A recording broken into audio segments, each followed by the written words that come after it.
ప్రార్థన చేసుకొని మనం దేవుని యొక్క వాక్యాన్ని ధ్యానం చేసుకుందాం. ప్రార్థన. మహాపరిశుద్ధుడు అయిన తండ్రి, అంత్యదినముల యందు నీ చిత్తములో ఉన్న బిడ్డలందరినీ సమకూర్చి నీ పిల్లలతో నాతో ఎంతో తేటగా మాట్లాడుతున్న నీ దయా జాలి కనికరము కొరకై కృతజ్ఞతాస్తుతులు చెల్లిస్తున్నాను నాయనా. నీ చిత్తములో ఉన్న బిడ్డలందరినీ నీ సన్నిధికి నడిపించి నీ వాక్కు చేత ఆత్మ చేత నాయనా మమ్మల్ని అందరినీ పవిత్రులుగాను పరిశుద్ధులుగాను చేస్తున్న నీ కనికరము దయా జాలి కొరకై కృతజ్ఞతాస్తుతులు చెల్లిస్తున్నాను నాయనా. ఈ రెండవ దినాన శుద్ధీకరణ కూటాల్లో కీర్తన 2వ అధ్యాయములో నుండి నీ బిడ్డలతో నాతో మీరు మాట్లాడుతున్నందుకు స్తోత్రాలు. ఈ పరిచర్యల వలన కలిగిన మహిమ ఘనత ప్రభావములన్నీ మీరే పొందినందుకు కృతజ్ఞతాస్తుతులు చెల్లిస్తూ నీ దయను మాపై ఉంచినందుకు స్తోత్రాలు చెల్లిస్తూ నాయనా, ఈ పరిచర్యల వలన కలిగిన మహిమ ఘనత ప్రభావములు మీరే పొందినందుకు స్తోత్రాలు చెల్లిస్తూ యేసయ్య నిన్ను అడిగి పొంది ఉన్నాము తండ్రి, ఆమేన్. ప్రార్థన ఆలకించి కృపనిచ్చిన యేసయ్యకు స్తోత్రము చేయుదమో. స్తోత్రం స్తోత్రం స్తోత్రం స్తోత్రం. తండ్రి కుమార పరిశుద్ధాత్మ దేవునికి స్తోత్రము చేయుదమో. స్తోత్రం స్తోత్రం స్తోత్రం స్తోత్రం స్తోత్రం. ఆమేన్. రైట్. దేవునికి మహిమ కలుగునుగాక. Praise the Lord. చూడండి నాన్న, మనందరం కూడా ఈ శుద్ధీకరణ కూటంలో 2వ దినంలోకి మనం వచ్చాం. ఈ 2వ సెక్షన్లో పరిశుద్ధుడైన దేవుడు మనతో మాట్లాడుతూ ఉన్నాడు. ఆ మాటలన్నీ కూడా మనం కీర్తనల పుస్తకం 2వ అధ్యాయం ద్వారా మనందరం కూడా నేర్చుకుంటున్నాము. ప్రభు యొక్క ఆత్మ మనందరికీ బోధించి నడిపించును గాక. ఆమేన్. చూడండి నాన్న, మనం 2వ కీర్తన చాలా అద్భుతమైన కీర్తన. ఇది గ్రహించుకోకపోతే భవిష్యత్తు గురించిన దేవుని సంకల్పం మనకు ఎన్నడూ కూడా అర్థం కాదు. ఈ 2వ కీర్తన అంతా కూడా దేవాది దేవుడు తన ఆలోచనలో ఉన్న సంకల్పం ఈ భూమండలం మీద సంపూర్ణంగా నెరవేర్చేటువంటి సంగతులు. చిన్న విషయాలు కాదండి. మొదటి 3 వచనాలు, మొత్తం ఈ 2వ అధ్యాయంలో 12 వచనాలు ఉన్నాయి. మొదటి 3 వచనాలు అన్ని జనులు మాట్లాడేటువంటి విషయాలుగా మనం చూసాం. ఆ తర్వాత 4 నుంచి 7 వచనాల వరకు, 6 వచనాల వరకు తండ్రి అయిన దేవుడు మనతో మాట్లాడడాన్ని మనం చూస్తున్నాం. అలాగే 7, 8, 9 వచనాలు కుమారుడైన యేసయ్య మనతో మాట్లాడడాన్ని మనం చూస్తున్నాం. 10, 11, 12 వచనాలు పరిశుద్ధాత్ముడు మాట్లాడడాన్ని మనం చూడొచ్చు. అంటే తండ్రి కాలము, కుమారుని యొక్క కాలము, పరిశుద్ధాత్మ కాలము యొక్క సంపూర్ణత అంతా ఈ 2వ అధ్యాయంలో ఉంది. మామూలుగా చదువుకునేటప్పుడు మనకంతా అర్థమైనట్టుగానే ఉంటుంది, కానీ చాలా లోతైన విషయాలు పరిశుద్ధాత్ముడు మనతో మాట్లాడుతూ ఉన్నాడు. ఈ 2వ కీర్తన అంతా కూడా ఆయన సంకల్పం, అంటే భూమి మీద తన కుమారుని పంపించింది మొదలుకొని తిరిగి మరలా ఈ ప్రపంచాన్ని మొత్తాన్ని క్రీస్తు ద్వారా సంపూర్ణం చేసే వరకు ఉన్న సంగతులు మొత్తం ఈ 12 వచనాల్లో 4 భాగాలుగా విభజించడం జరిగింది. ఈ సంగతి మనకు అర్థం కావాలి. ఆయన ఎందుకు పుట్టాడో, ఆయన పుట్టిన దగ్గర నుంచి ఆయన ఏం చేయబోతున్నాడు, ఆయన తన పరిశుద్ధ జనాంగాన్ని ఎలా రక్షించుకొని ఆయన అభిషిక్తుడుగాను, రాజుగాను, కుమారుడుగాను ఆయన ఎలా రాజ్యాన్ని స్థాపించి తండ్రి తన కుమారునికి విరోధంగా లేచిన శత్రువులందరినీ జయించిన తర్వాత ఆయన పరిశుద్ధ ప్రజలందరినీ కూడా దేవుడే రాజుగా, అభిషిక్తుడుగా, కుమారుడిగా ఉండి పరిపాలన చేయబోతున్నటువంటి సంగతులను గూర్చిన విషయాలు. అంటే యేసుక్రీస్తు ఈ లోకంలోకి వచ్చినప్పటి నుంచి మరలా ఆయన రెండవ రాకడలో కూడా వచ్చి యుగ సమాప్తి యందు ఆయన మరి ఈ లోక రాజ్యాల యొక్క సమస్త అధికారం అంతా ఆయన చేతికి తండ్రి తన కుమారుని చేతికి అప్పగించనై ఉన్నాడు. అంటే ఇప్పుడు మనందరి గురి నిరీక్షణ అంతా కూడా దేవుని యొక్క రాజ్యమును గురించే.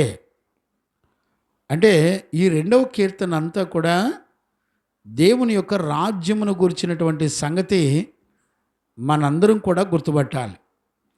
ఇంతకీ మనందరం కూడా ప్రభు రాకడ కొరకు ఎందుకు నిరీక్షణతో ఎదురు చూస్తున్నాం అనంటే, ఆయన వస్తే తప్ప రాజ్యం రాదు. గమనించారా? అందుకనే దేవుని రాజ్యమన్నా పరలోక రాజ్యమన్నా రెండు పదాలకు అర్థం ఒక్కటే. గమనించారా? అందుకనే ఆయన రాజ్యము తన కుమారునికి అప్పగించే వరకు జరిగే సంగతులు అన్నీ కూడా ఈ రెండవ కీర్తనలో రాయబడి ఉన్నాయి. ఈ సంగతి నీకు అర్థం కాకుండా నువ్వు ఎన్నిసార్లు రెండవ కీర్తన చదివినా నీకేం జరుగుతుందో, ఏం చెప్తున్నారో అర్థం కాదండి. నేను మధ్యలో 2-3 సార్లు ప్రయత్నం చేసి ఆగిపోయాను. తర్వాత దేవుడు ఈ శుద్ధీకరణ కోటాలకి ఆయన ఆలోచన బయలుపరచడం జరిగింది. దేవునికి మహిమ కలుగునగాక. Praise the Lord. చూడండి నాన్న, అతి ప్రాముఖ్యమైనటువంటి సంగతి ఇది అనేటువంటి విషయాన్ని మీరు మరలా వినకపోతే మీకు ఖచ్చితంగా లేఖనాలు అర్థం కాదు. ఈరోజు మరి కొంచెం లోతైన అనుభవంలోకి మనం వెళ్ళి పరిశుద్ధుడైన దేవుని చేత మనందరం కూడా బోధించబడి నేర్చుకుందుముగాక. ఆమెన్. చూడండి, యెహోవా యొక్క ఆలోచనని భూమండలం మీద భూత భవిష్యత్ వర్తమాన కాలాల్లో నెరవేరేటువంటి ఆయన కుమారుని యొక్క రాజ్యమును గురించి చెప్పడాన్ని మనం చూడవచ్చు. చూడండి, 2వ అధ్యాయంలో 3వ వచనంలో ఆయన అభిషిక్తుడుగా మనకు కనపడతాడు. ఆ మాట చదువునానా? భూరాజులు యెహోవాకును ఆయన అభిషిక్తునికి విరోధంగా నిలబడుతున్నారు. చూడండి, ఆయన తన కుమారుణ్ణి అభిషేకించి ఈ భూమండలం మీదకి పంపిస్తున్నాడు. ఆయన ఎవరు అంటే, యేసుక్రీస్తు ఎవరు అంటే అభిషిక్తుడు. గమనించారా?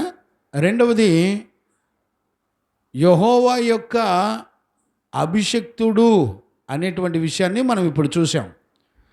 రెండవది, 2వ అధ్యాయం 6వ వచనం కనుక చూస్తే, నేను నా పరిశుద్ధ పర్వతమైన సియోను మీద నా రాజును ఆసీనునిగా చేసి ఉన్నాను. ఇది 2వ భాగం. చూడండి, యెహోవా యొక్క అభిషిక్తుడుగా ఆయన ఈ భూమండలం మీదకి వచ్చాడు. రెండవదిగా, యెహోవా యొక్క రాజుగా, ఆయన నియమించిన రాజుగా ఆయన భూమండలం మీదకి వచ్చాడు. మూడవది చూడండి నాన్న, 7వ వచనం చదువునానా?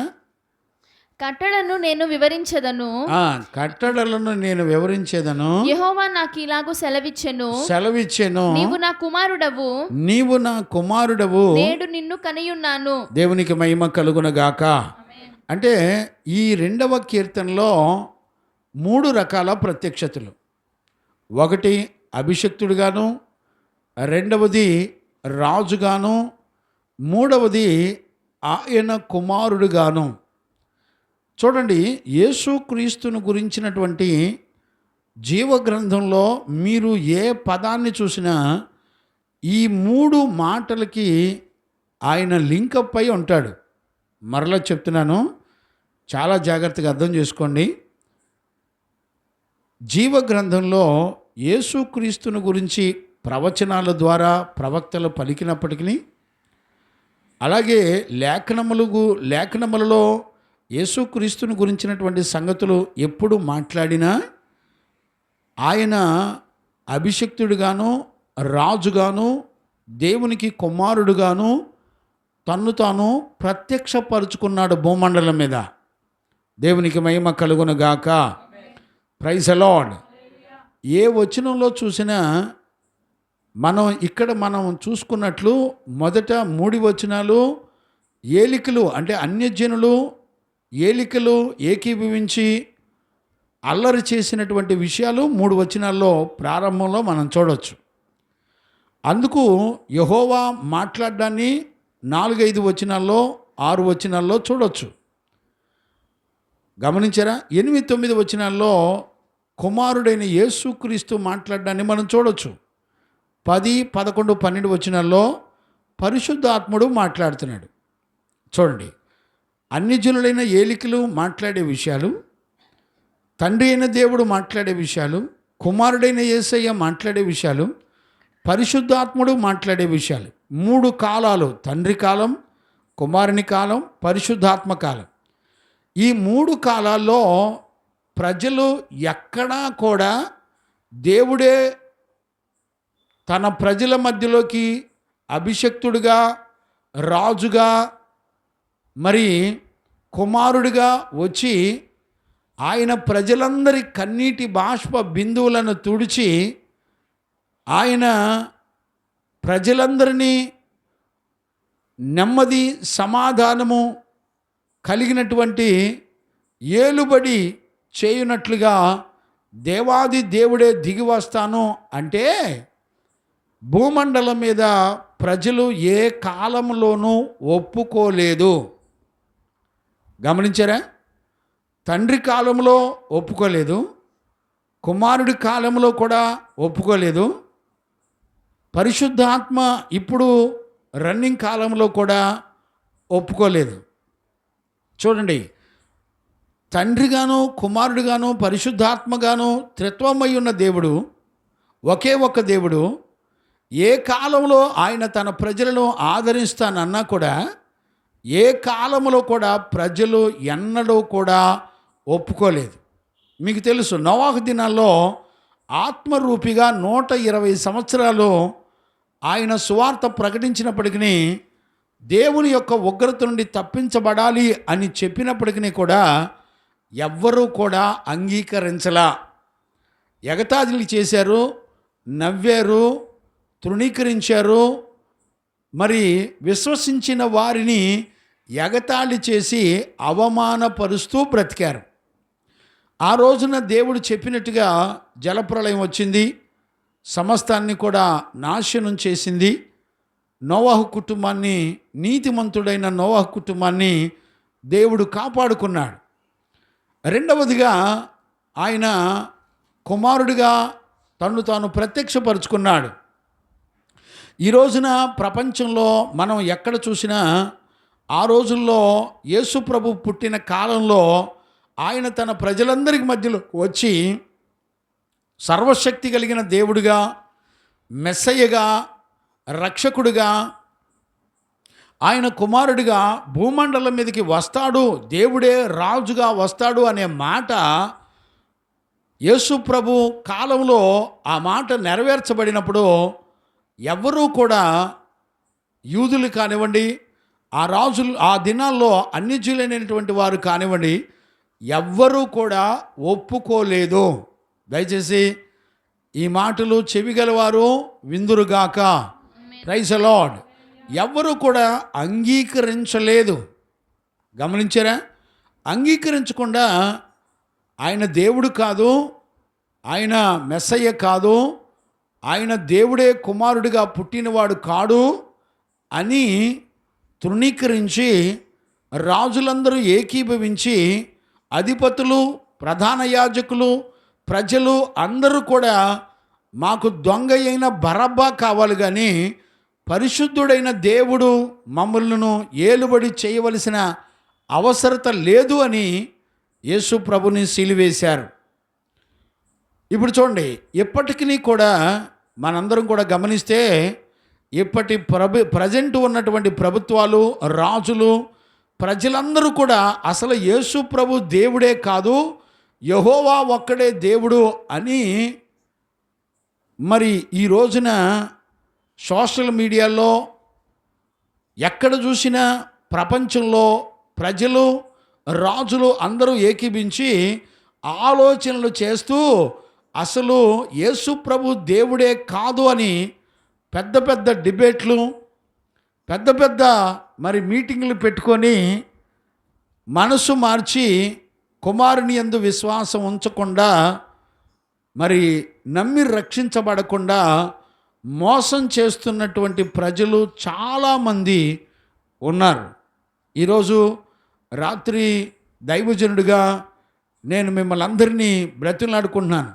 ఈ 2వ అధ్యాయం చదవటం వల్ల మీకు అర్థమయ్యేది ఏంటో తెలిసిన, భవిష్యత్ కాలంలో ఆయన అభిషిక్తుడుగాను, రాజుగాను, కుమారుడుగాను వచ్చి ఖచ్చితంగా భూమండలం మీద ఆయనకు నమ్మనటువంటి ప్రజలందరి మీద, రాజుల మీద, దేశాల మీద, రాజ్యాల మీద ఆయన యుద్ధం చేసి జయించి తన కుమారునికి ఈ దేశాన్ని, ప్రజలను, సమస్త రాజ్యాలను దేవుడు అప్పగించబోతున్నాడు. దేవునికి మహిమ కలుగునుగాక.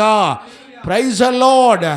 గమనించారనా? ఈ సంగతి నీకు గనక తెలిస్తే నువ్వు ఎప్పటికీ భయపడే పరిస్థితుల్లో నీ మనస్సాక్షి ఉండదు అనేటువంటి సంగతిని మనందరం కూడా గుర్తుపట్టొచ్చు. దేవునికి మహిమ కలుగునుగాక. Praise the Lord. ఎన్నడూ కూడా నీ విశ్వాసం కదిలించబడదు అనేటువంటి సత్యాన్ని మనందరం కూడా గుర్తుపట్టాలి. గమనించారండి? ఈ రోజున ఎందుకు ఆదిమ అపోస్తులు, మరి యోహాను కానివ్వండి, పేతురు కానివ్వండి, అపోస్తులుడైన పౌలు కానివ్వండి, మిగతా పరిశుద్ధులు, పాత నిబంధన పరిశుద్ధులు, క్రొత్త నిబంధన పరిశుద్ధులు అందరూ కూడా ఈ 2వ అధ్యాయాన్ని ఎత్తిపట్టి మాట్లాడడానికి గల కారణాలు ఖచ్చితంగా మనందరం కూడా గుర్తుపట్టాలి. ఏ పరిస్థితులు చూసినా అపోస్తులు పలుమార్లు ఈ సంగతులు లేఖనములలో నుండి అనేక పర్యాయాలు మాట్లాడడాన్ని మనందరం కూడా చూడవచ్చు. నిన్నటి దినాన మనం ఆ లేఖనాల్లో అపోస్తులు ఎక్కడెక్కడ ఆయన మాట్లాడుతూ వచ్చారో మనందరం కూడా చూస్తూ వచ్చాం. గమనించారా? చూడండి నాన్న, నిన్నటి దినాన మనం కొన్ని విషయాలు నేర్చుకుంటూ వచ్చి ఆగిపోయాం. అక్కడికి వచ్చి మరొకసారి చదువుకుందాం. ప్రకటన పుస్తకంలో 19వ అధ్యాయము 19వ వచనాన్ని మనం చదువుకోవచ్చు. మరియు ఆ గుర్రము మీద కూర్చున్న వానితోను ఆయన సేనతోను యుద్ధము చేయుటకై ఆ క్రూర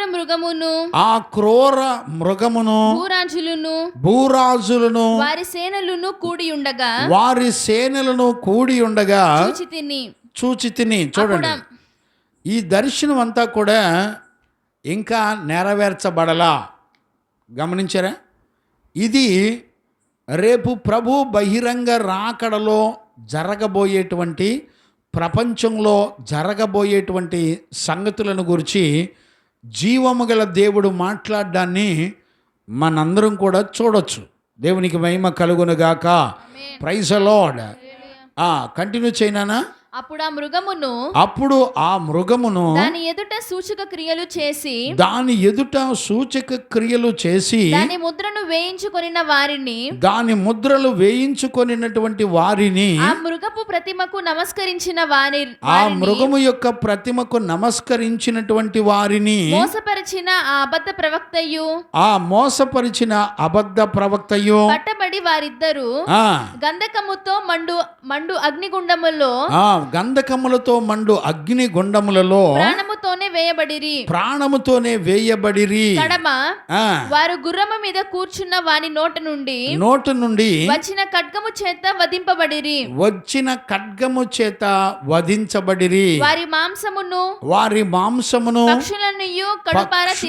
పక్షులన్నీయు కడుపారా తినెను. గమనించారండి? దీనినే హర్మెగద్దోని యుద్ధం అని కూడా అనొచ్చు. గమనించారా? అంటే ప్రభువు రేపు సంఘమును ఆయనతో కూడా తీసుకెళ్ళడానికి రెండవ రాకడ ఆయన రాబోతున్నాడు.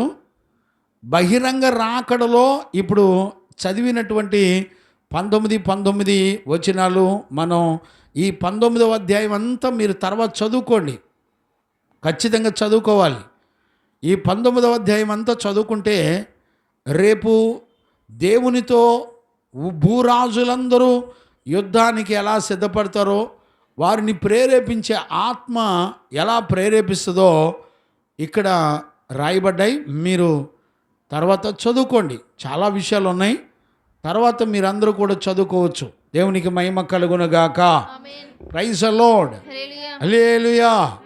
అందుకనే మనందరం కూడా గమనిస్తున్నప్పుడు మనందరికీ చక్కగా అర్థమవుతూ ఉంటుంది.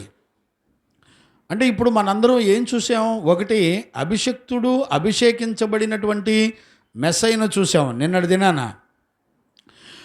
దినాన రాజును గురించి చూసాం. దేవుడు తన కుమారుని రాజుగా అభిషేకిస్తున్నాడని మనం ఆల్రెడీ కొన్ని రెఫరెన్సులు కూడా చూసాం.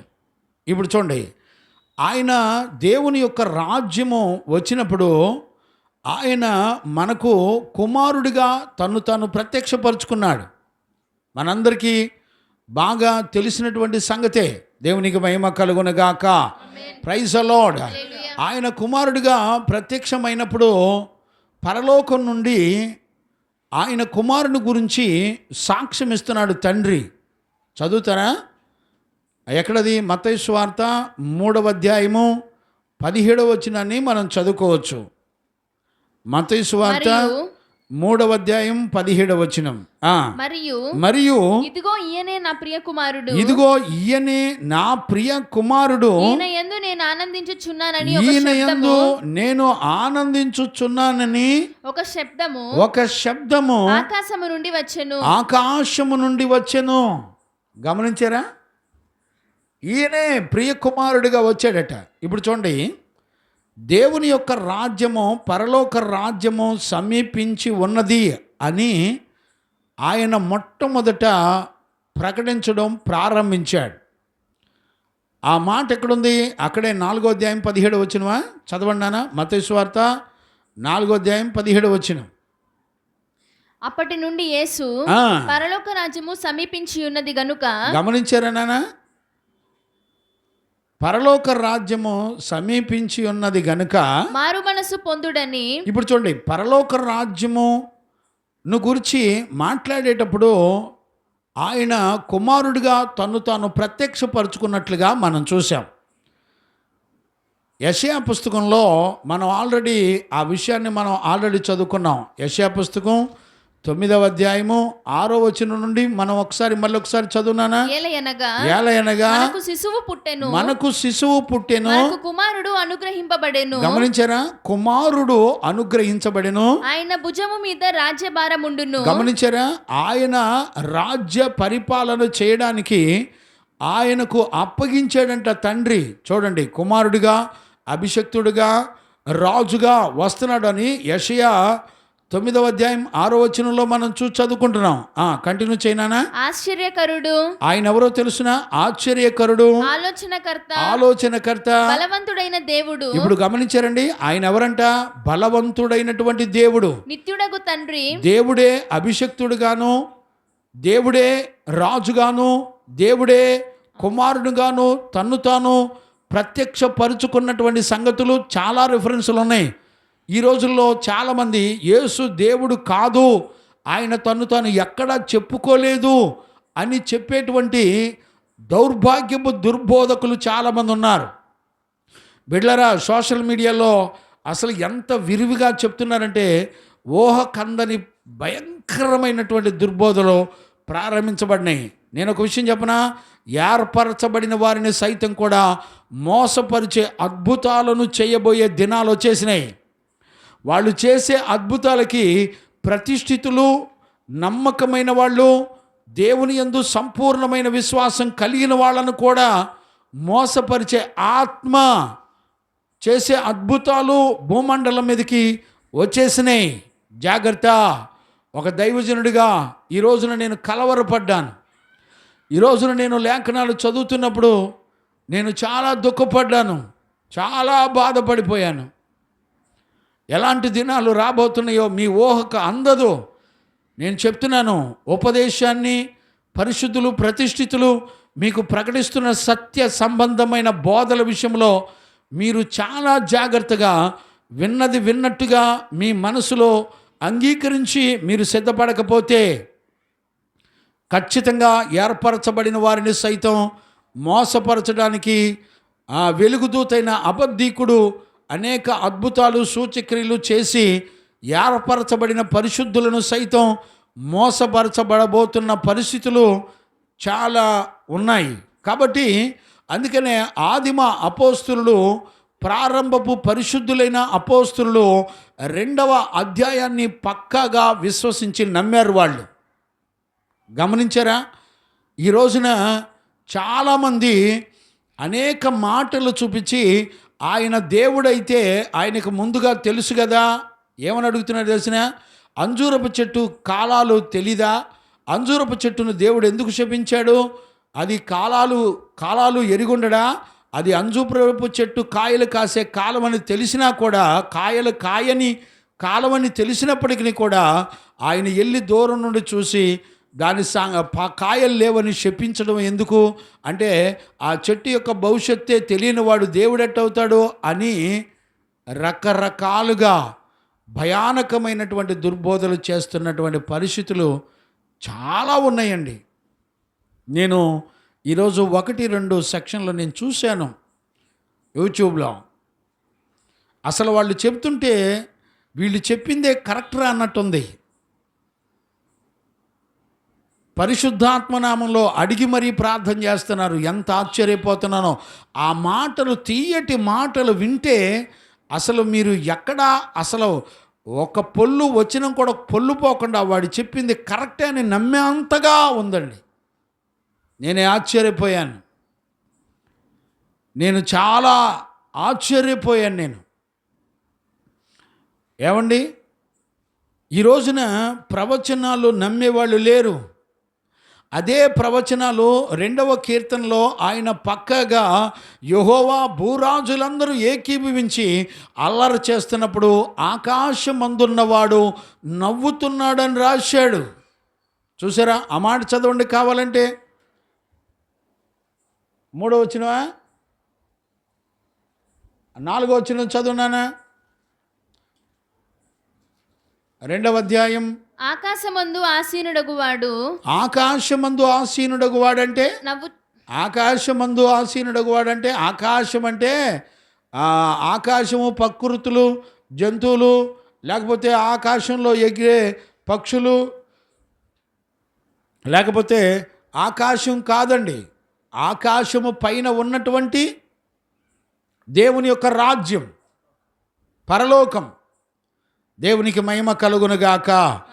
ఆకాశమందున్న దేవాది దేవుడు. అందుకనే ఆయన పాదపీఠము భూమి, ఆయన సింహాసనము ఆకాశం అని చెప్పబడింది. గమనించారా? కనుక ఆయన ఆకాశమందున్న దేవాది దేవుడు నవ్వుతున్నాడట. ఏమని నవ్వుతున్నాడు? ప్రభు వారిని చూచి అపహసించుచున్నాడు. ఆయన ఉగ్రుడై వారితో గమనించారా? ఇప్పుడు మనందరికీ నమ్మకం ఏంటో తెలిసిన, ఆయన ఉగ్రుడై ఎవరైతే నమ్మలేదో, తండ్రిగా, కుమారుడిగా, పరిశుద్ధాత్మగా ఆయన కుమారుడిగా పుట్టి రాజుగా అభిషేకించబడి రాజుగా వచ్చి కుమారుడిగా మనందరి మారు మనసు విషయమై ఆయన మాట్లాడి నడిపించే విషయాలను ఎవరైతే నమ్మరో వారి మీద ఆయన ఉగ్రుడై ఆయన ఉగ్రతను రౌద్రము వలె వారి మీదకు వచ్చే విధంగా ఆయన భూరాజులందరి మీద యుద్ధము చేయబోతున్నాడు. దేవునికి మహిమ కలుగునగాక. ఈరోజు నమ్మేవాళ్ళు ఉన్నారండి. ఈ రోజున నేను రెండవ కీర్తన నేను ధ్యానం చేసి నేర్చుకునేటప్పుడు పరిశుద్ధాత్మ ద్వారా పరిశుద్ధుల ద్వారా ఉపదేశాన్ని నేను నేర్చుకునేటప్పుడు నాకు నా విశ్వాసం చాలా నూతనపరచబడిందండి. ఈ రెండవ అధ్యాయం నేను ధ్యానం చేస్తున్నప్పుడు నా విశ్వాసం చాలా నూతనపరచబడింది. మరెక్కువగా నేను బలము నొందాను, మరెక్కువగా నేను సంతోషించాను. మీకు ఎలాగుందో నాకు తెలియదు. నేను ధ్యానం చేస్తున్నప్పుడు నా హృదయం ఉప్పొంగిపోయింది. నా విశ్వాసం మరెక్కువగా బలపడింది, బలము నొందింది. నేను ఆనందిస్తున్నాను. నమ్మని వాళ్ళందరినీ ఆయన ఉగ్రత నిలబడి యుద్ధం చేసి, గమనించారా, భూమి మీద ఉన్న సూర్య చంద్ర నక్షత్రముల మీద, సర్వ ప్రకృతుల మీద, భూమి మీద ఉన్న ప్రజలందరి మీద ఆయన సర్వాధికారానికి అప్పగించేటువంటి దేవాది దేవుడు. దేవునికి మహిమ కలుగునుగాక. గుర్తుపట్టగలరండి? చూడండి, మొదటి కొరింథీ పత్రిక 15వ అధ్యాయము 24 నుంచి 27 వరకు మనం చదువుకోవచ్చు. అటు తరువాత ఆయన సమస్తమైన ఆధిపత్యమును, గమనించారా, ఆయన అనగా యేసుక్రీస్తు సమస్తమైన ఆధిపత్యమును, సమస్తమైన అధికారమును బలమును కొట్టివేసి తన తండ్రి అయిన దేవునికి రాజ్యము అప్పగించును. చూసారా, తన తండ్రి అయిన దేవునికి రాజ్యము అప్పగిస్తాడు. కుమారుడంట యుద్ధం చేసి భూరాజులందరి మీద జయం పొంది, చూడండి 2వ కీర్తనలోనే యెహోవా యుద్ధం చేస్తాడు రౌద్రుడై అని రాశాడు. కానీ ఇక్కడ మనం చదివితే కొరింథీ పత్రికలో ఏమని చదువుతున్నాం? మళ్ళీ చదువునానా? చెవి గలవారు విందురుగాక. చదువునాను. సమస్తమైన ఆధిపత్యమును, అంటే కుమారుడికి సమస్తమైన ఆధిపత్యం ఉంది. ఆయన భూరాజులందరితోనూ యుద్ధం చేసేవాడు. ఇప్పుడు కీర్తనల పుస్తకంలో యుద్ధం చేసేవాడు యెహోవా అన్నప్పుడు కొత్త నిబంధనలో ఆయన కుమారుడు యుద్ధం చేసి తండ్రికి తన రాజ్యాన్ని అప్పగించేవాడు అని చూస్తున్నాం. గమనించారా? ఆయనే తండ్రిగా, ఆయనే కుమారుడిగా, ఆయనే పరిశుద్ధాత్మగా సంపూర్ణతను ఆయన జరిగిస్తున్నాడు భూమండలం మీద. నమ్మేవాళ్ళు ఎవరున్నారు? విశ్వసించే వాళ్ళు ఎవరున్నారు? ఈ రోజున నమ్మేవాళ్ళు ఎవరు లేరండి. ఈ రోజున దైవజనులు అనబడిన వారు క్షయమైపోయే భూమి ఆకాశాల యందు చర స్థిరాస్తులను సంపాదించుకొని మరీ బ్రతుకుతున్నారు.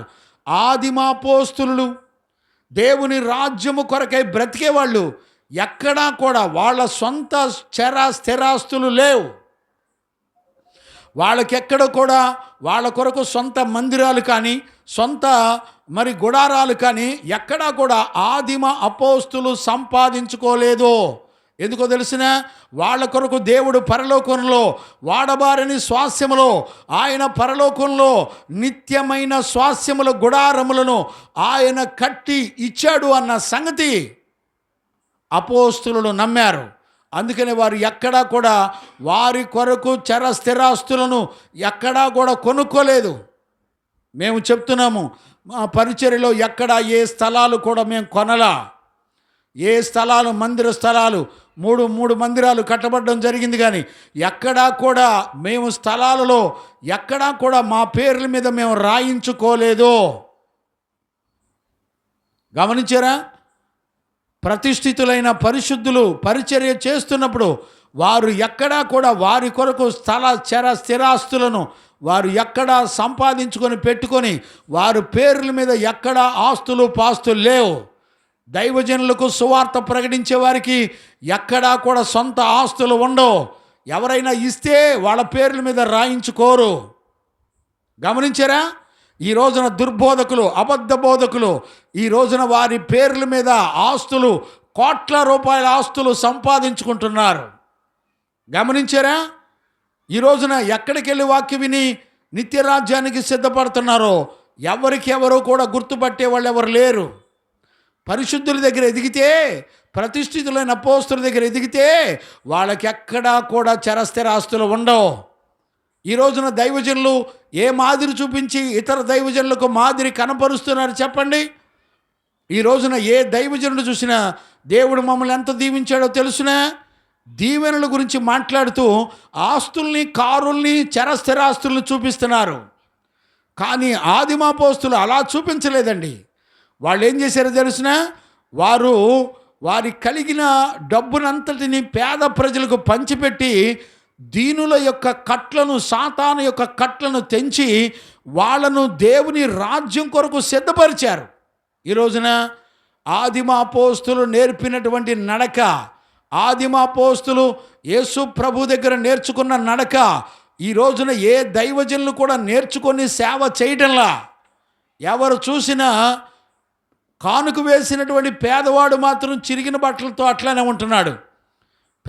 పేదవాడుగానే ఉంటున్నాడు. కానీ వాక్యం చెప్పే పాస్టర్లు మాత్రం పెద్ద పెద్ద కార్లు, బంగ్లాలు, టేకు తలుపులు.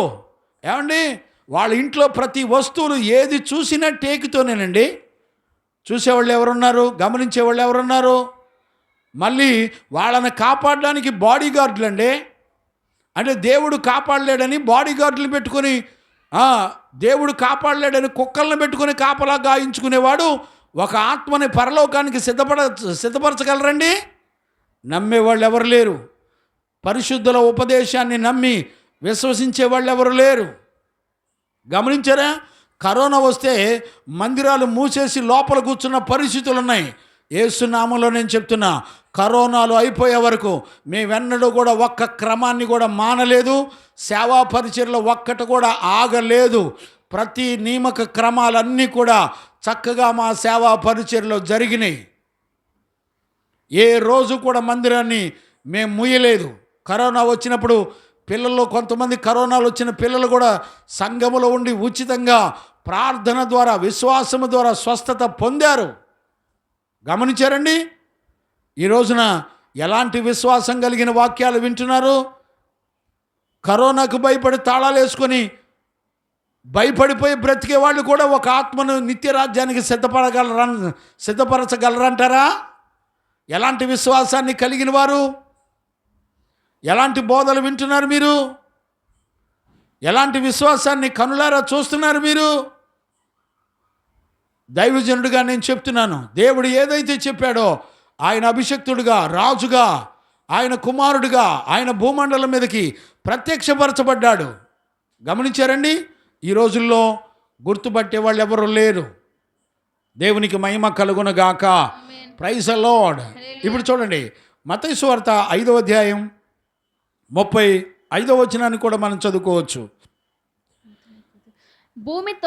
భూమి తోడనవద్దు, అది ఆయన పాదపీఠము.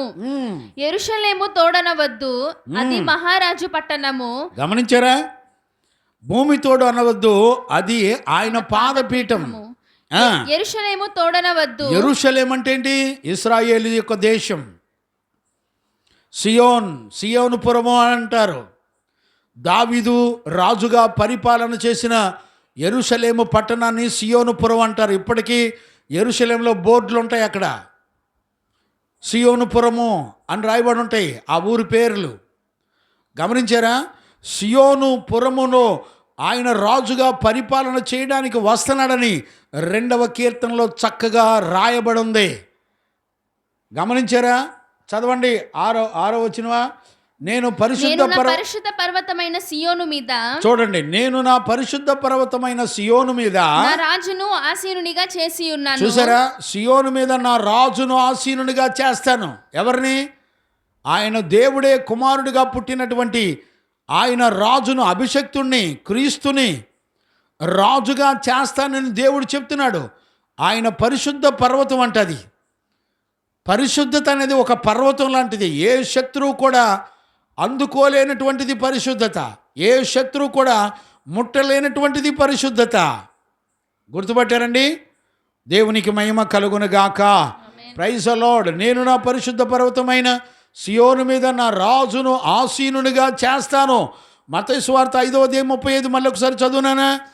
భూమి తోడనవద్దు, భూమి తోడనవద్దు, అది ఆయన పాదపీఠము. అది ఆయన పాదపీఠము. యెరూషలేము తోడనవద్దు, యెరూషలేము తోడనవద్దు, అది మహారాజు అది పట్టణము. మహారాజు యొక్క పట్టణము. నీ తల తోడని ఒట్టు పెట్టుకొనవద్దు, నీ తల తోడని ఒట్టు పెట్టుకొనవద్దు. నీవు ఒక వెంట్రుకనైనను నువ్వు ఒక వెంట్రుకనైనను తెలుపుగా గాని తెలుపుగా గాని నలుపుగా గాని నలుపుగా చేయలేవు. గాని నువ్వు చేయలేవు. మీ మాట అవునంటే అవును, అవును కాదంటే కాదు అని కాదంటే కాదు ఉండవలెను. అని ఉండవలెను. వీటికి మించున్నది వీటికి మించున్నది దుష్టుని నుండి పుట్టినది. గమనించారండి. దేవునికి మహిమ కలుగును గాక. యెరూషలేము అది దేవుని యొక్క ఆయన రాజుగా సింహాసనం అధిష్ఠించి పరిపాలన చేసేటువంటి ప్రదేశం. దేవునికి మహిమ కలుగును గాక. Praise the Lord. అందుకనే యేసు ప్రభును సిలువేసే ముందల పిలాతు అడుగుతున్నాడు, బాబు నువ్వు రాజువా? చదవన్నానా మత్తయి సువార్త 27వ అధ్యాయం లేకపోతే 21వ అధ్యాయం 5వ వచనం చదవన్నానా?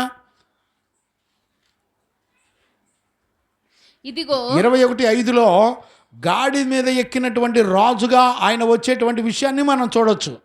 ఇదిగో ఇదిగో నీ రాజ్యము సాత్వికుడై, నీ రాజు సాత్వికుడై, నీ రాజు సాత్వికుడై గాడిదను భారవాహక పశువు పిల్లనైన చిన్న గాడిదను ఎక్కి నీ యొద్దకు వచ్చుచున్నాడని సియోను కుమారితో చెప్పుడి. గమనించారా నాన్న? సియోను కుమార్తెలతో చెప్పుడి, నీ రాజు గాడిద మీద ఎక్కి గాడిద పిల్ల మీద ఎక్కి ఆయన రాబోతున్నాడు. ఎవరైనా రాజు మనుషుడే, దేవుడే మనుషుడిగా పుట్టినటువంటి రాజు, సంపూర్ణ మానవుడు, సంపూర్ణమైనటువంటి దేవుడు మన ప్రభు అయిన యేసు క్రీస్తు. గమనించారండి? ఈ రోజున ఆయన గాడిద పిల్ల మీద ఎక్కి వస్తున్నాడు అని సియోను కుమార్తెలకు చూసారా? సియోను పురములో ఆయన పరిశుద్ధ పర్వతమైన సియోను పురమునకు రాజుగా ఆయనని చేస్తానని 2వ కీర్తనలో స్పష్టంగా చెప్పబడిన సంగతిని కొత్త నిబంధనలో మత్తయి సువార్తలో ఎంత చక్కగా నెరవేర్పు జరుగుతుంది. ఎన్ని రెఫరెన్సులు అండి! చూడగలిగిన వాళ్ళు ఉన్నారండి. అంటే 2వ అధ్యాయం యొక్క సంపూర్ణత ఎంత విలువైందో చూడండి. అక్కడే మత్తయి సువార్త 27వ అధ్యాయం 11వ వచనాన్ని కూడా మనం చూడొచ్చు. యేసు అధిపతి ఎదుట నిలిచెను. అప్పుడు అధిపతి యూదుల రాజువు నీవేనా అని ఆయనను అడుగగా యేసు అతనిని చూచి నీవన్నట్టే అనెను. చూడండి, నువ్వేమన్నా రాజువా అని అడిగాడు. ఏమండి, దేవుడే రాజుగా పుడతాడని యెషయా 9:6లో చెప్పిన మాట యేసు ప్రభు జీవితంలో నెరవేర్చబట్టలేదండి. ఆయన అద్వితీయ దేవుడు అని చెప్పబడలేదండి లేఖనాల్లో. ఈ రోజున నమ్మేవాళ్ళు ఎవరు లేరు. రేపు రాబోయే దినాల్లో భయానకమైన పరిస్థితులు రాబోతున్నాయి. నమ్మినటువంటి విశ్వాసాన్ని కూడా పడగొట్టేటువంటి భయానకమైన దుర్బోధల చేత ఈ రోజున ప్రపంచం మొత్తం నిండిపోయిందండి. మొన్నటి వరకు ఫారెన్లోనే అనుకున్నాం, ఇతర దేశాల్లోనే అనుకున్నాం రకరకాల దుర్బోధలు. కానీ ఈ రోజున ఆంధ్రాలో, తెలంగాణలో, ఇండియాలో తెలుగువారి ప్రజల మధ్యలో భయానకమైనటువంటి బోధలు. అసలు అపోస్తులుడైన పౌలు పెద్ద దుర్బోధకుడని బోధించేటువంటి ప్రజలు పెరిగిపోయారు, ముస్లిమ్స్తో సహా. యేసు మెస్సయ్య మాత్రమే, యేసు ప్రవక్త మాత్రమే. ఆయన ఆ రోజుల్లో ప్రవక్తగా వచ్చాడు. ఈ రోజుల్లో ప్రవక్తగా వచ్చింది ఎవరో తెలుసునా? అహ్మద్ ప్రవక్త. ఆయన నమ్మకపోతే పరలోక రాజ్యం లేదని ముస్లిమ్స్ ధైర్యంగా బోధిస్తున్నారండి. ఇవాళ నమ్మేవాళ్ళు ఎవరున్నారు ఇవాళ? అందుకనే ఆ రోజుల్లో 2వ కీర్తనలో ఉన్నటువంటి సంగతులను ఆదిమాపోస్తులు ఎంతో స్పష్టంగా నమ్మటాన్ని మనందరం కూడా చూడొచ్చు. దేవునికి మహిమ కలుగును గాక. Praise the Lord. హల్లెలూయా. గమనించారండి? చూడండి నాన్న, లూకా సువార్త 3వ అధ్యాయం 22 కూడా చూడండి అన్న. పరిశుద్ధాత్మ శరీర ఆకారముతో పావురము వలె ఆయన మీదకి దిగి వచ్చెను. చూడండి, పరిశుద్ధాత్మ పావురం వలె ఆయన మీదకి దిగి వచ్చెను. అప్పుడు నీవు నా ప్రియ కుమారుడవు. చూసారా, నీవు నా ప్రియ కుమారుడవు, నీ యందు నేను ఆనందించుచున్నానని ఒక శబ్దము ఆకాశము నుండి వచ్చెను. దేవునికి మహిమ కలుగును గాక.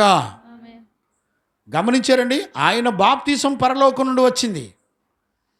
ఇప్పుడు యేసుక్రీస్తును దేవుడిగా అంగీకరించి బాప్తీసం తీసుకుంటే తప్ప ఆయన కుమారుని నువ్వు అంగీకరించడానికి ఆధారాలు లేవు. ఇప్పుడు నువ్వు బాప్తీసం ద్వారా ఆయన కుమారుని మారు మనస్సు, పరలోక రాజ్యము నిమిత్తమైన మారు మనస్సు, బాప్తీసం ద్వారా నీవు దేవుని యొక్క రాజ్యము కొరకైన మారు మనస్సు నిమిత్తమైన బాప్తీసాన్ని నువ్వు పొందకపోతే ఆయన కుమారునిగా నీవు అంగీకరించలేదు అని అర్థం. గమనించారండి, ఈ రోజున తండ్రి కుమార పరిశుద్ధాత్మ నామంలో బాప్తీసం ఇచ్చేవాళ్ళు లేరు. మరి ఎలా ఇస్తున్నారు? యేసు నామంలో బాప్తీసం అంటే తండ్రితో పని లేదా? పని లేదు. కుమారునితో పని లేదా? పని లేదు. ఇప్పుడు ఏమైపోయారంటే యెహోవా సపరేట్ దేవుడు, యేసుక్రీస్తు సపరేట్ దేవుడు, పరిశుద్ధాత్మ దేవుడు సపరేట్ దేవుడు అంటున్నారు. గమనించారా? అసలు దేవుడు అనేవాడు ఎవరైనా ఉన్నారంటే యెహోవా ఒక్కడే తప్ప మిగతా కుమారుడు దేవుడు కాదు, పరిశుద్ధాత్ముడు దేవుడు కాదు అని చెప్పేటువంటి దుర్బోధనలు విపరీతంగా పెరిగిపోయినాయి. అంత్య దినాల్లో దుర్బోధనల చేత మోసగించబడుతున్న దేవుని ప్రజలారా జాగ్రత్త. మీ విశ్వాసాన్ని సైతం మోసపరిచేటువంటి దినాలు వచ్చేసినాయి. ఏర్పరచబడిన వారిని కూడా మోసపరిచే దినాలు వచ్చేసినాయి. జాగ్రత్త. దేవునికి మహిమ కలుగును గాక. Praise the Lord. హల్లెలూయా. అందుకనే పరలోక రాజ్యము అని చెప్పినప్పుడు ఆయన కుమారుడిగా భూమండలం మీదకి వచ్చి రేపు భవిష్యత్తులో ఈ రాజ్య పరిపాలన అంతా కూడా రాజుగా ఉండి 1000 ఏళ్ల పరిపాలన ఆయన చేయబోతున్న దేవుడు ఆయన.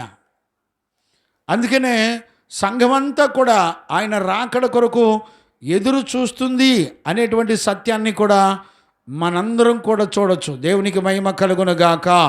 Praise the Lord. చూడండి అన్న, మనందరం కూడా ఈ విషయాలను కీర్తనల పుస్తకంలో 2వ అధ్యాయంలో 1వ వచనం నుండి సంపూర్ణంగా మనకి గ్రహింపు అవుతుంది. మరొక విషయం ఏంటి చెప్పనా? ఇదే 2వ కీర్తనని తప్పుగా అర్థం చేసుకునే వాళ్ళు కూడా చాలామంది ఉన్నారండి. ఎలాగో చెప్పండి. ఈ 2వ కీర్తన అంతా కూడా దావీదు గురించి, దావీదు కుమారుని గురించి, దావీదు కుమారుడికి వాగ్దానం చేసిన సంగతులను గురించి ఈ 2వ కీర్తన బోధించారు అని చెప్పేటువంటి వాళ్ళు చాలామంది ఉన్నారు. సురేష్ అయ్య గారు, చాలామంది ఉన్నారు. దానికి రిఫరెన్సులు కూడా చూపించేవాళ్ళు చాలామంది ఉన్నారు. నేను ఈరోజు రాత్రి ఇంకా వచనంలోకి వెళ్ళటం లేదు. ఈరోజు రాత్రి ఎలా తప్పుగా దేవుని యొక్క వాక్యాన్ని ఎలా తప్పుగా అర్థం చేసుకొని బోధించే వాళ్ళు ఉన్నారో కొంచెం నేను వివరంగా చెప్పాలని అనిపించింది వాళ్ళ.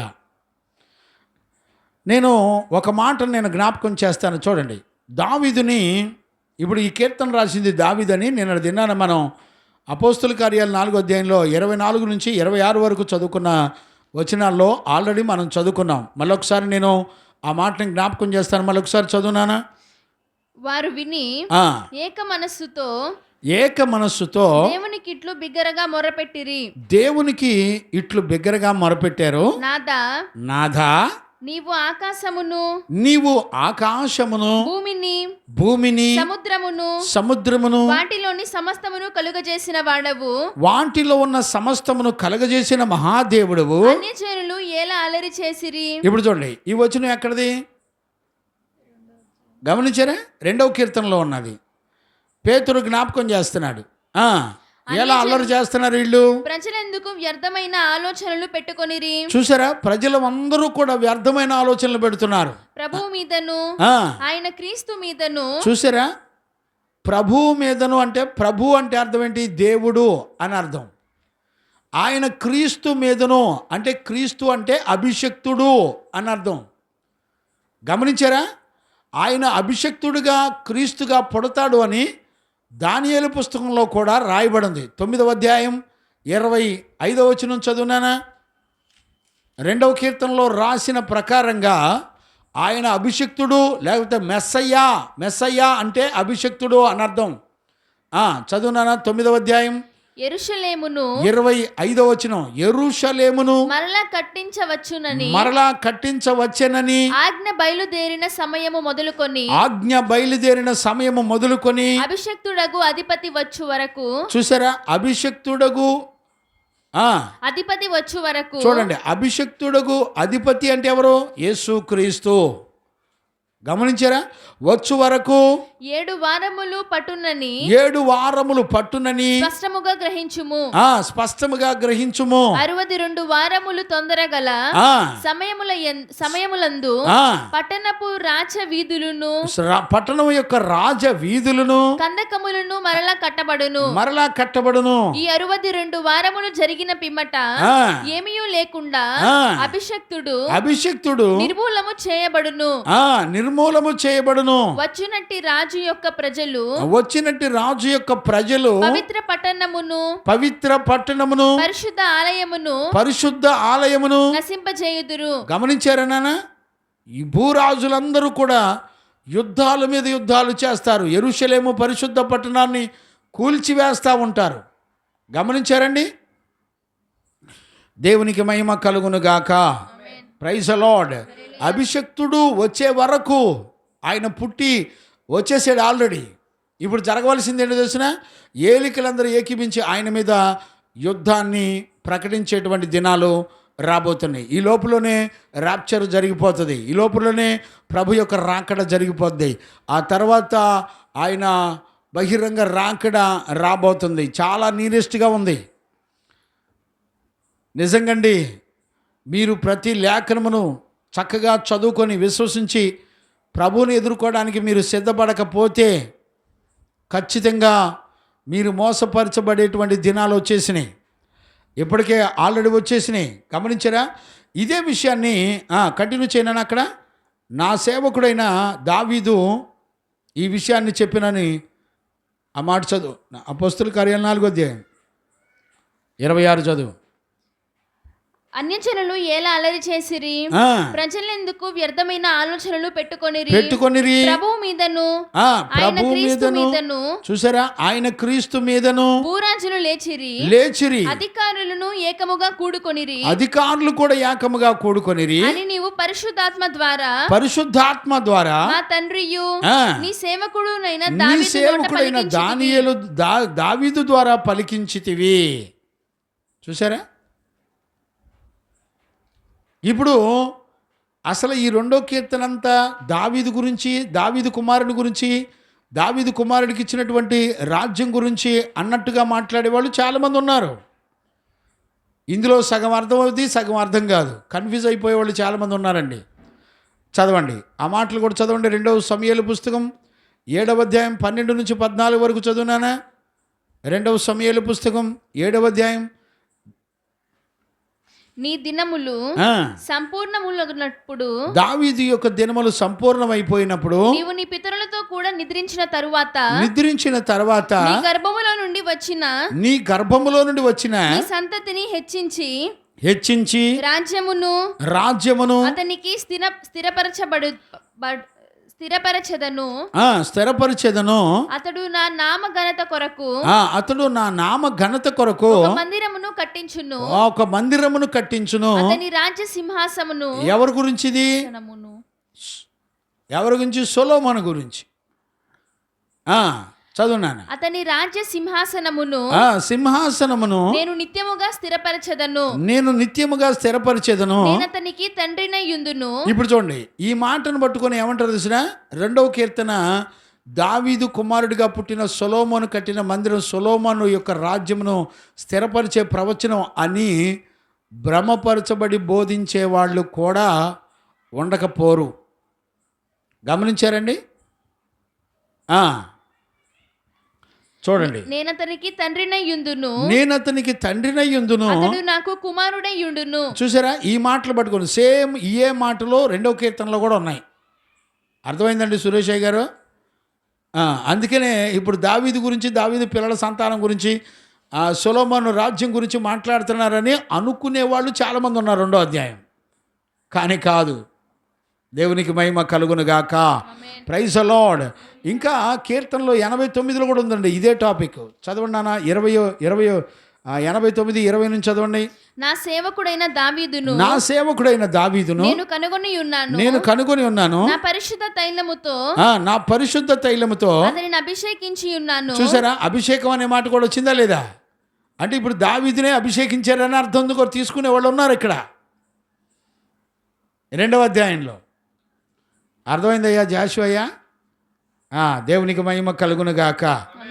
మా ఓబయ్య కూడా అర్థమై ఉంటుంది. దేవునికి మహిమ కలుగును గాక. గమనించారండి? చదువున్నాను.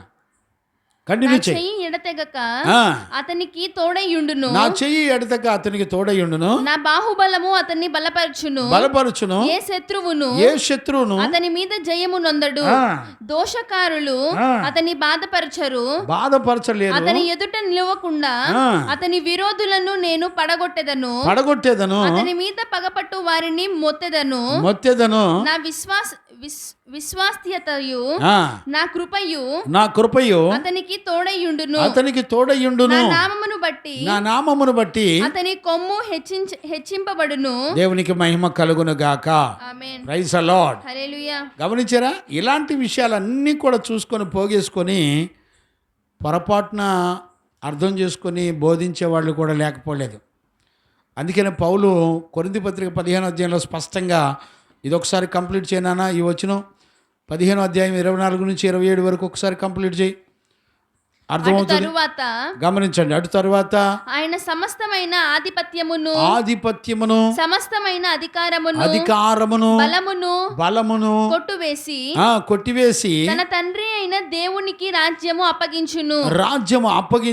అప్పుడు అంతము వచ్చును.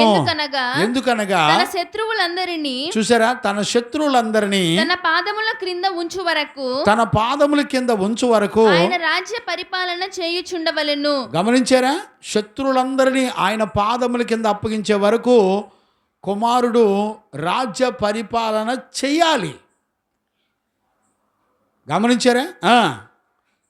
గడపట నశింపజేయబడు శత్రువు మరణము.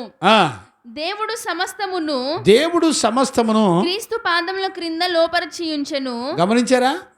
దేవుడు సమస్తమును అంటే అర్థం ఏంటి?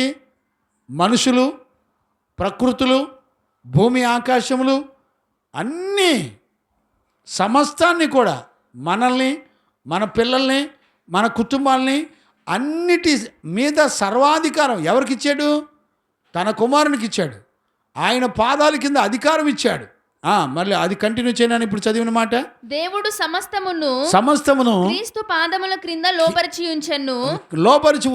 సమస్తమును లోపరచబడి ఉన్నది. సమస్తము కూడా కుమారునికి లోపరచబడి ఉంది చెప్పినప్పుడు ఆయనకు సమస్తమును లోపరిచిన వాడు తప్ప, ఆయన సమస్తమునకు లోపరిచిన వాడు తప్ప అంటే తండ్రి తప్ప సమస్తమును లోపరచబడి ఉన్నదను సంగతి విశదమే. గమనించారా?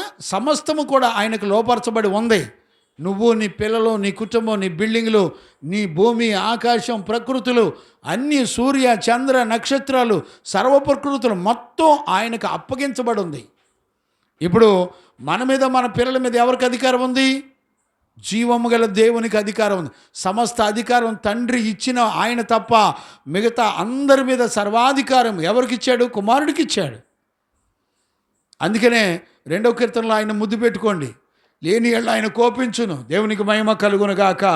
వీళ్ళు ముద్దు పెట్టుకోండి అంటే ఇక ఆర్సిం వాళ్ళు అయితే శుభ్రంగా బొమ్మ చేసుకొని ఆయన బొమ్మకు ముద్దులు పెట్టుకునే వాళ్ళు ఎక్కువైపోయారు. బొమ్మలకు సాగిలిపడి మొక్కి బొమ్మలు ముద్దులు పెట్టుకొని ఏమో ఇక వాళ్ళ కర్మకాళ్ళే బాధ్యులు. ఎవడు చెప్తాడు? ఎవడికి బుద్ధి ఉందంట? బుద్ధి జ్ఞానం లేదండి. లేఖనాలు చూసేవాళ్ళు లేరు. దేవుడు ఏ విషయాలు చెప్తున్నాడో గమనించుకునే జ్ఞానం ఎవరికీ లేదండి. అందుకనే ఈరోజు రాత్రి దేవుని యొక్క వాక్యాన్ని వింటున్న దేవుని పిల్లరా, తప్పనిసరిగా ఈ విషయాలన్నిటినీ మనందరం గుర్తుపట్టాలి. దేవునికి మహిమ కలుగును గాక. చూడండి నాన్న, ఫిలిప్పీ పత్రికలో కూడా ఒక చక్కటి మాట రాయబడి ఉంది. చదవండి నాన్న. ఫిలిప్పీ పత్రిక 2వ అధ్యాయం 10వ వచనం కూడా చదవచ్చు. ఎఫెసీ పత్రిక 1వ అధ్యాయం 21, 22 కూడా చదవచ్చు. అందుచేతను పరలోకమందున్న వారిలో